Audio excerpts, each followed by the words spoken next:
Alright, welcome in. I'm the Kodiak, and today I am here to talk about why the Cowboys have the worst running back room in the league heading into 2024, and quite honestly, one of the worst we've seen in a while. But before we get into it, leave a like if you enjoy, subscribe if you're not already. Let's dive right into it. So when I think about the Dallas Cowboys, and I think about their identity, I think about a team who every year has no problem putting up 40 points at will on the offensive side of the ball, usually at home. Usually it's just some overmatched team who comes into Jerry World, and the Cowboys absolutely obliterate them. The Cowboys beat the brakes off of them, and then we think that this team can do something heading deep into the playoffs, and then they end up melting down. Now, last year against Green Bay, I did not expect the Cowboys to get blown out as hard as they possibly did. That was absolutely embarrassing. The thing about the Cowboys offense last year was that it was too one-dimensional.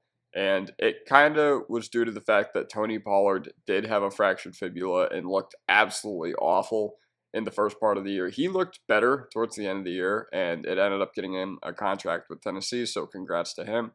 But the depth behind him was pretty bad. And last year, your RB1, who is the shell of Ezekiel Elliott, was playing on the Patriots. He was playing on one of the worst offenses in the league. He was able to contribute, don't get me wrong, but Zeke is completely washed at this point in his career, and he is likely going to be the RB1 of the Dallas Cowboys just due to the fact that he's a two-down grinder. He knows what he's doing in pass protection. He's one of those guys whose game has aged relatively well, but regardless, behind Ezekiel Elliott, they don't have much. And one thing Jerry Jones should not have done is he completely tipped his hand during the draft. He said that Jonathan Brooks had one of the best prospect interviews he had ever been a part of. So if that's true, I'm wondering why they didn't take him in the first if they thought that highly of him, but still, taking a running back in the first round when you have all those O-line problems would not have been it. Regardless, he said after the round one press conference that Jonathan Brooks had the best interview for a prospect that he's ever been a part of.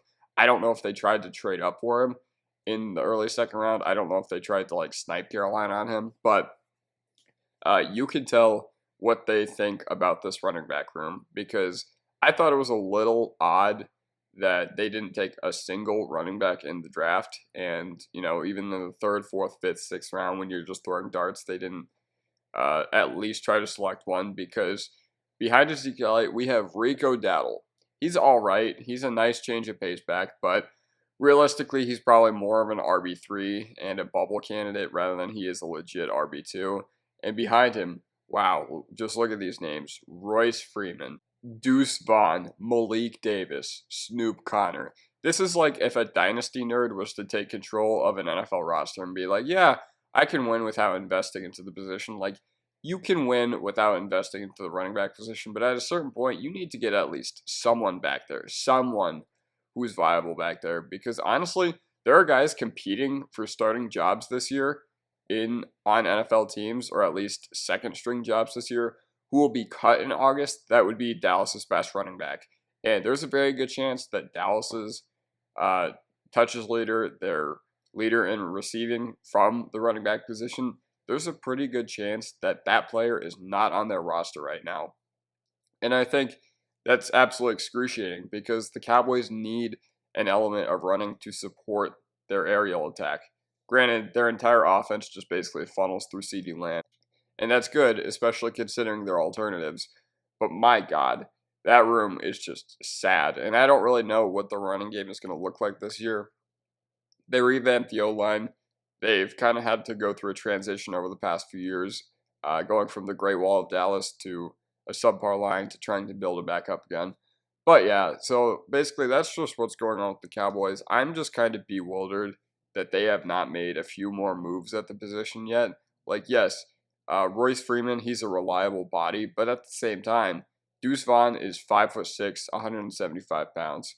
He, at best, is looking at a Darren Sproles role with the Dallas Cowboys, and I just think that they should bring in a lot more competition from UDFAs. I mean, heck, bring in one of the UFL guys. Those guys have shown that they can kind of play regardless. Yeah, so that just basically does it for me, and I will see you guys next time.